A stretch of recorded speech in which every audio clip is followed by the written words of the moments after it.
Back live. Welcome back to Nick White Classics, and it's time for some classic comics. Comic book week continues. It's Thursday, and we have just 2 short boxes left of classic comics to dig through. I see we have them labeled as A and B, and I want your help to pick out which box of comics should we dig through first. These are all classic comics from my collection, primarily from the 90s, but we have some older, some newer.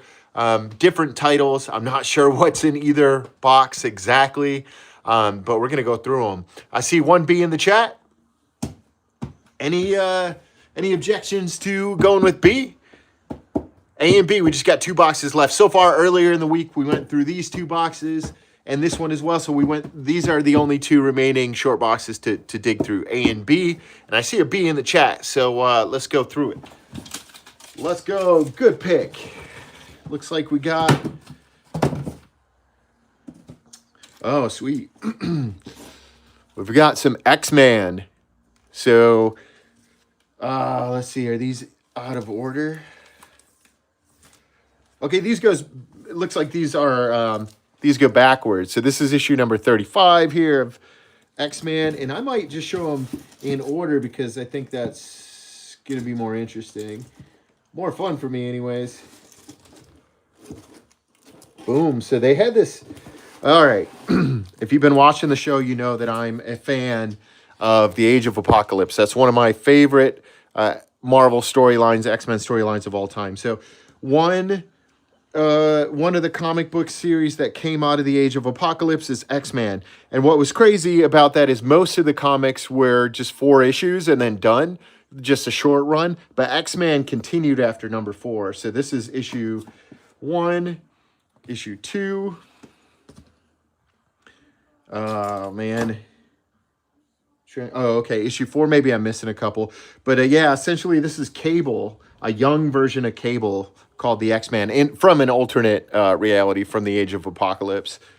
But yeah, he's brutal, super powerful. He can absorb energy, has some psychic abilities.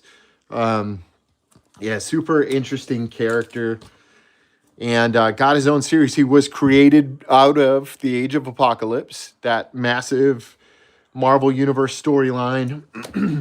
And he got his own comic here as a mutant. And it wasn't necessarily tied in to the other, like, X-Men, you know? He was sort of in a universe of his own.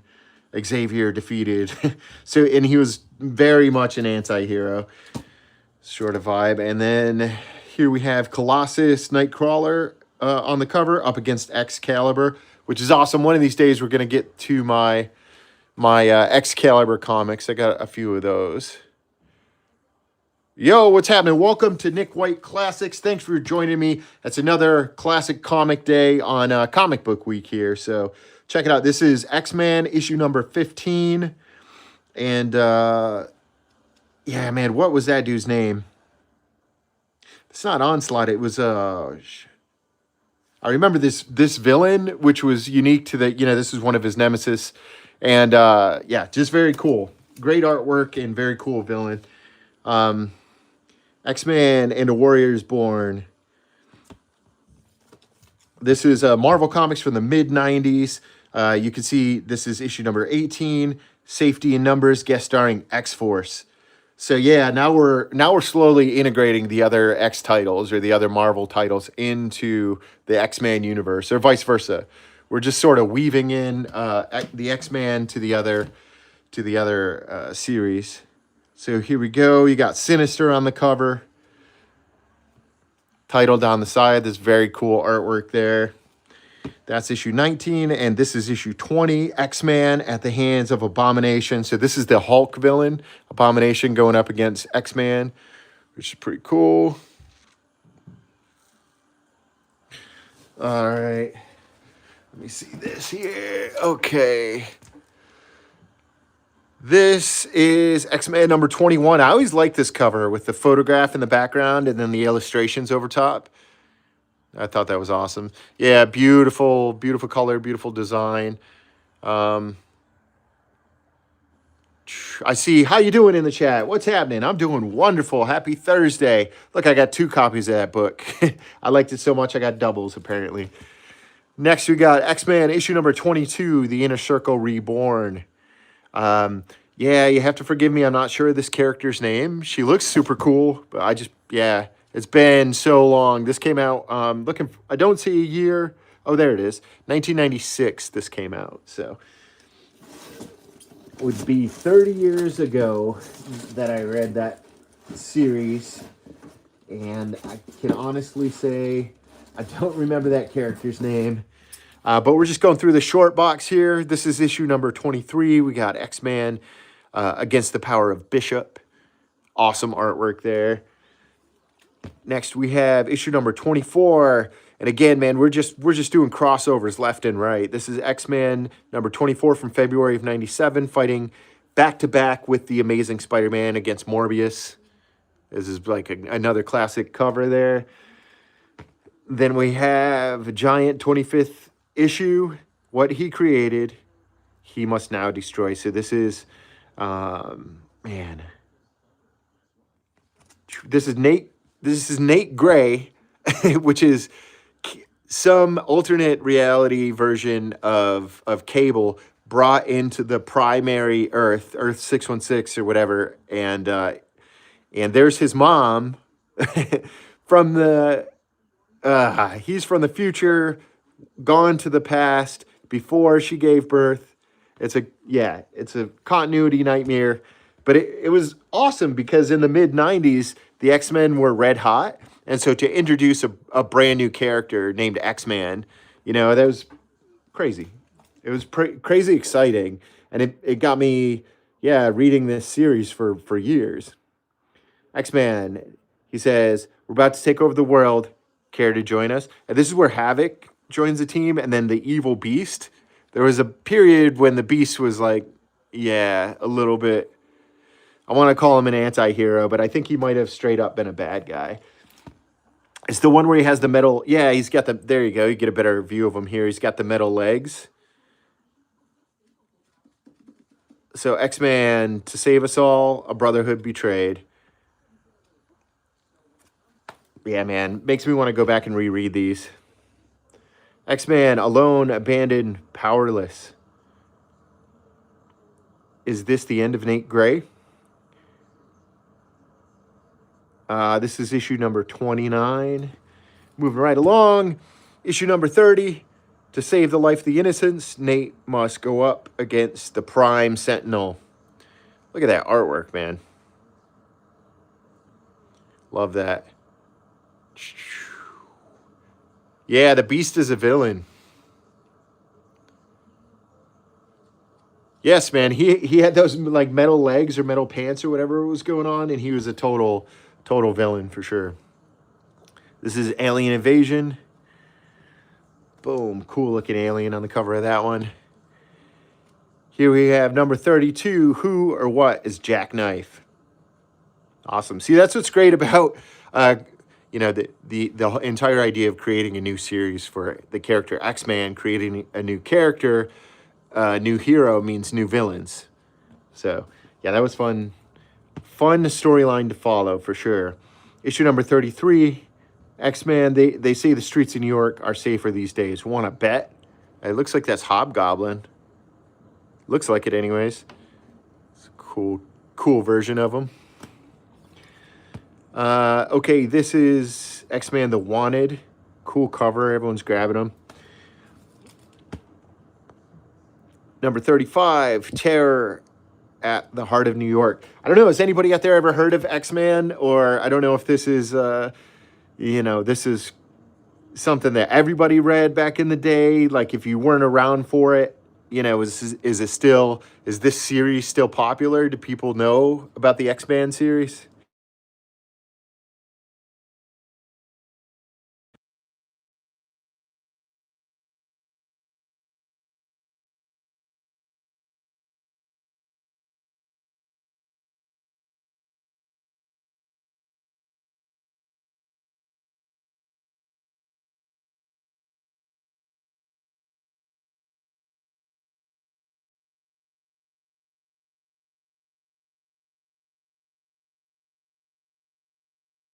Right there.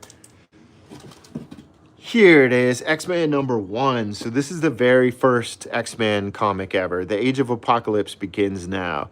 So this is when the Age of Apocalypse spin-off first started.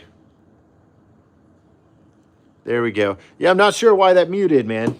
You can hear me now? Next we have Flashback, X-Men -1. You got Sinister in the corner. And this is, again, when they were doing that promotional series where they would do -1 episodes. Or episodes, comic books. X-Men Brood. So this is a short story, just a 2-issue limited storyline. But you got Wolverine with the bone claws, and then the Brood is just fighting the entire team. This is a 2-issue series. Here's the first issue. They got Cyclops and Jean Grey on the cover. There's the second and final issue of this storyline. Next we move into... These are a little backwards in there, aren't they? Or maybe. Okay, here's Green Goblin, issue number 10. This is when the Green Goblin got his own storyline, his own book, which I thought was awesome. Again, another anti-hero. So, you know, he's definitely a bad guy, but at the same time, he was righteous in his own mind. This is issue number 11, Rumble in the Docks. Issue number 12, Onslaught Impact. So Age of Apocalypse and Onslaught are my #1 and #2 all-time best Marvel comic storylines. And so anything that said Onslaught on it, I was picking it up. So issue number 13, The Day Without Laughter. And then it looks like we move into a pretty obscure comic, I think anyways. This is The Creech by Image Comics. This is a sketchbook here, and this character is just a beast, man. Here we go. This is a short limited series called Out for Blood. The art on here is awesome. If you've been watching these shows, and you know, like, not dark, brooding 1990s comic books with like blood and gore, the stuff that I was into, man. And these are... Yeah, it doesn't get much more dark than Image Comics, you know, as far as like widely collectible comics, or like, you know, stuff that you can find at your local comic shop. This is issue number 2. And then I think this gets into this is issue 3 of the same series, Out for Blood. I remember the character and what a badass he is, but I don't remember the plot, to be honest. So this is the main series, though. This is when the original series picked up. Oh, man. I wish I had a better memory of, like, the artist's name and everything. I not entirely sure, but look at that artwork, man. Just beautiful. What a beast. You can see he's sort of influenced by all these different characters. Got the tentacles on the back, the huge muscular arms, the giant hands and forearms. Like, yeah, look at the back muscles. Just massive. Love this artwork. Here's The Creech, issue number 3. Brutal battle in the sewer. You got some demons all busted up down there. Yeah, this is great. I definitely will go back and read that. Now we get into Ascension.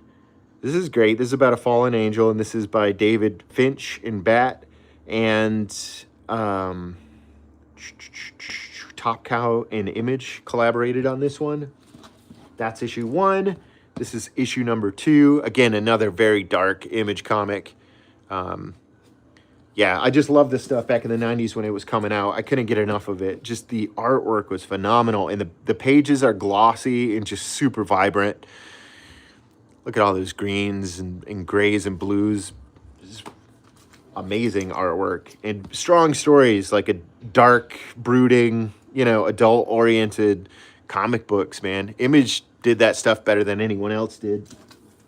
And Ascension was no exception. This stuff was great, man. Brutal, bloody, you know, violent. There was like love interest and dramatic and thrilling. And again, man, look at that damn artwork down there. These demons. Just crazy stuff. Insanely good. But talk about obscure, right? Ascension, issue number 8 right there. And then it looks like we got an issue of Superman, issue number 24. Sweet. Pick out the old ads in there.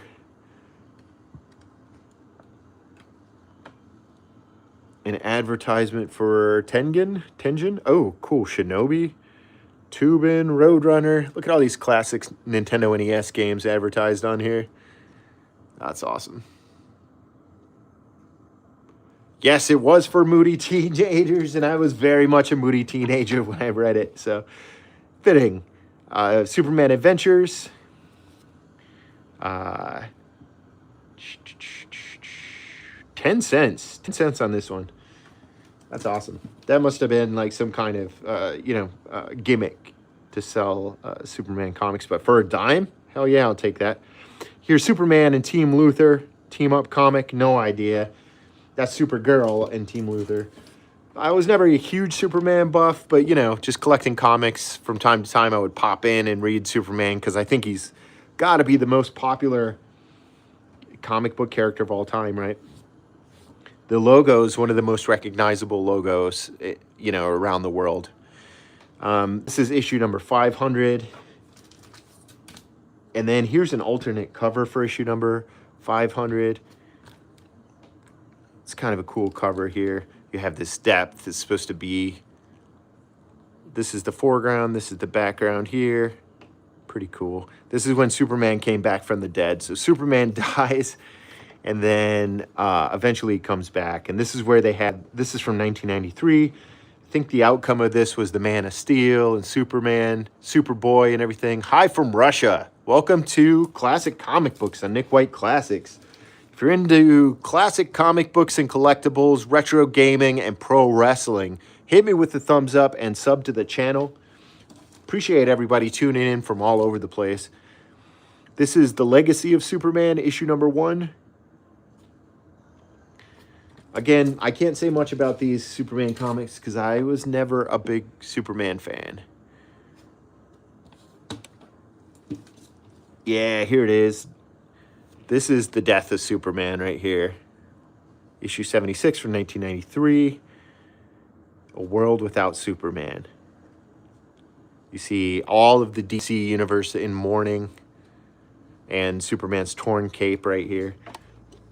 I'm going to put these right here like that. Okay, next we have Justice League Europe, featuring the return of the Global Guardians. Marvel and DC were always going back and forth about, like, the Galaxy, or the Guardians of the Galaxy, the Global Guardians. Like, yeah, it was a bit much. I don't know, it's hard to tell who ripped who off, but I think there was a lot of borrowing ideas from each other back in the day. Lois, I didn't mean to. I just lost control. Superman number 25 here. Looks like some adult subject matter. Again, sometimes they broach these subjects, and they use Superman as a way to address these issues, which, commendable. Okay, here we go. Moving on to a different Image comic series by Jim Lee and Scott Williams. This is Divine Right. This is awesome, man. This is another good one. This is a collector's edition. It's got a hard spine. Sweet comic, sweet artwork. Nobody does it better than Jim Lee. This is by Wildstorm and New Horizons. This is Divine Rights. This is the second series, issue number 1. And you see I have a collectible card in there as well, Divine Rights. A foil print, a prism print with some beautiful colors on there. The artwork is so sick. I'm telling you, man. Okay, there you go. Check that out. Jim Lee, one of the best to ever do comic book art, man. One of the best, and I think it's undisputed. Without a doubt, he's one of the greatest.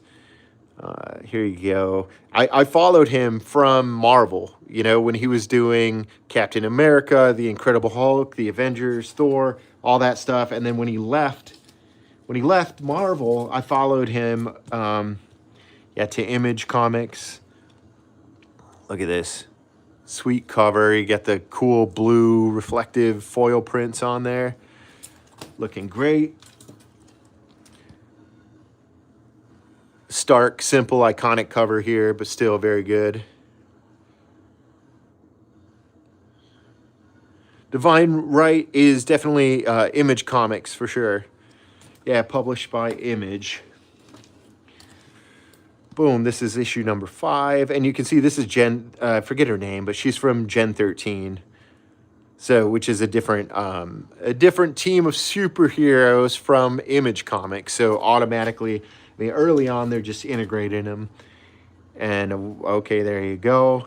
Got a demon. You got a girl with a gun. It looks like they're at the beach. She's in a bathing suit. Sweet cover. Sweet artwork. Okay, moving on. Back to Marvel here. We got Spider-Man 2099. Issue number 9. Everyone wants to be Spider-Man 2099. Let's just flip through this quick. Check out that artwork.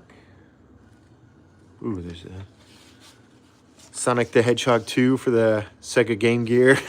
Sweet advertisement there. Yeah, man, I love these old ads. You could just order whatever comics. Boom. Oh, Brock's Rocks. Remember those? They were like gummy rocks. Classic snacks. I was thinking about releasing some classic snack commercials just because I think it'd be fun to have that on the channel.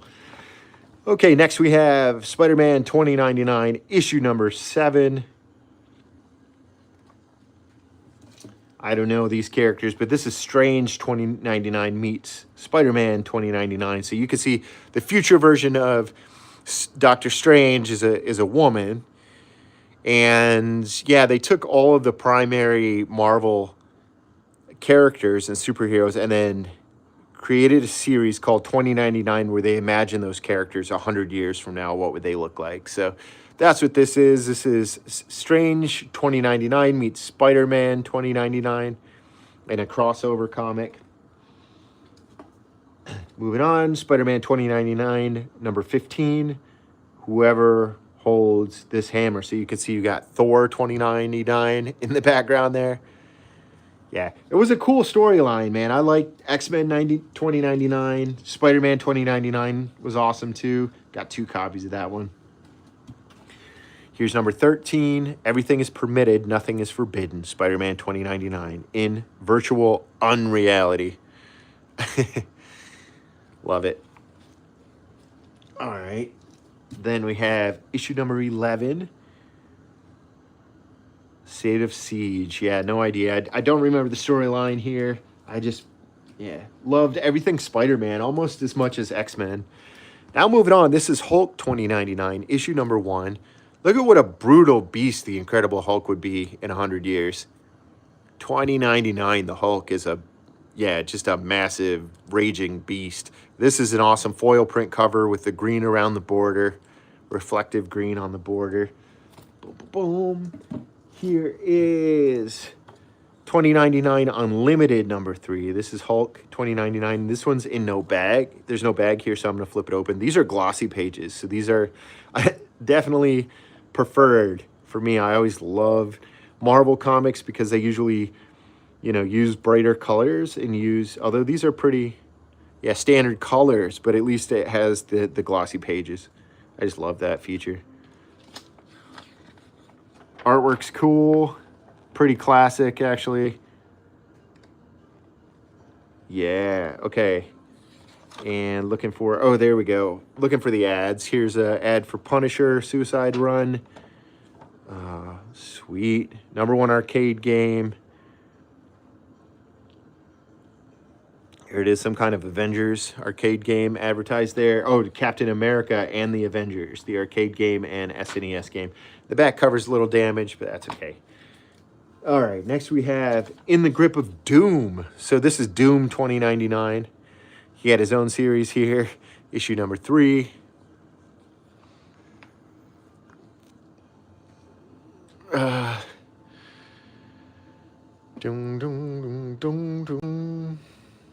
Oh, you always thought Spider-Man was kind of weak? Man, I like the live-action movies, especially the Raimi stuff. I like the newer films as well. And the animated stuff, especially the more recent stuff, is just phenomenal. This is Doom 2099, issue number 5. Brutal. Awesome. Who doesn't love Doom? one of the best villains in the Marvel Universe. This is an an imagining of this character in 100 years. What would Doom look like in 2099? So there you have it. Moving on, this is X-Men 2099, issue number 18. This is great for me because I was a huge X-Men fan, and just to see what kind of mutants would be in the group in 100 years. And that was like what those writers were imagining. This is Punisher 2099, issue number 1. You got the cool purple kind of foil print around the edges and the border. Very cool stuff here. Punisher's always awesome. Always got some sweet guns, fighting a bunch of dudes. Goldheart's Reign of Terror, The Punisher 2099, issue number 18. And it looks like the last comic in the box, we got Ghost Rider 2099. Boom. So there you have it. I'm going to put these back away. This is the last, no wait, second to last box of comics that we have for this week. We have a couple more boxes that we haven't gone through on stream just yet, but I think I might save those for another time. So far, every day this week, we're going through, we're showcasing classic comic books from my collection. This is Comic Book Week on the channel. And I appreciate everybody who's tuning in every day to check out the classic comic book live streams. Of course, every day at 5 p.m. we're releasing original content. And every day at around 8 p.m. we're going live and we're doing live streams, chopping it up with the classic crew in the chat. And yeah, we're talking comic books, man. So if there's any other comic book content that you'd like to see on the channel, hit me up in the community section of the YouTube page. I actually have a poll on there, have a couple Batman games that I plan on playing this week. Go ahead over there and cast a vote. Let me know which Batman game I should play. So far, we've went through this box, this box, this box, and this box. So yeah, that's a little bit of my collection. I love sharing my comics with everybody, so I hope you guys enjoy seeing my collection. You know, like classic comic books, retro gaming, pro wrestling, classic TV content, and all sorts of throwback and nostalgia content. That's what my channel's all about. Appreciate y'all tuning in. Until next time. Shots out to the classic crew, old and new. Thanks so much for joining us. Until next time, make sure you keep supporting the classics, and we'll see you soon. Have a good night. Later.